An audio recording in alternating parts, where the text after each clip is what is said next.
देश के लिए एक और दुखद खबर निकलकर सामने आ रही है। अक्षय लक्ष्मण देश के लिए शहीद हो चुके हैं। ये अग्निवीर थे, जो पहले बैचेस के अग्निवीर कहलाते थे, वही अग्निवीर थे और देश के लिए अपने प्राणों को न्यौछावर कर दिए हैं। लेकिन एक सवाल उठकर निकलकर सामने आता है, क्या सेना इनको शहीद का दर्जा प्राप्त कराएगी या नहीं कराएगी? क्या इनको वो सुविधा मुहैया कराई जाएगी तो एक सैनिक को प्राप्त की जाती है?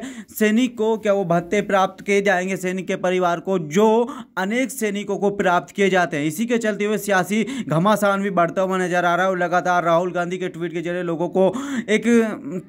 लोगों को जानकारी दी है कि सियाचिन में अग्निवीर गवाते अक्षय लक्ष्मण की शहादत का समाचार बहुत ही दुखद है। इनके परिवार को मेरी संवेदनाएं हैं। एक युवा देश के लिए अपने प्राणों को न्यौछावर कर देता है, लेकिन क्या उसको शहीद का दर्जा प्राप्त कराएगी ये सेना या नहीं कराएगी? ऐसे में बहुत बड़ा सवाल निकल कर आता है, क्या ऐसे ही अगर अग्निवीर शहीद होते रहे, उनको शहीद का दर्जा प्राप्त नहीं होगा? हम शहीद कह रहे हैं लेकिन सेना इनको शहीद नहीं मान रही है।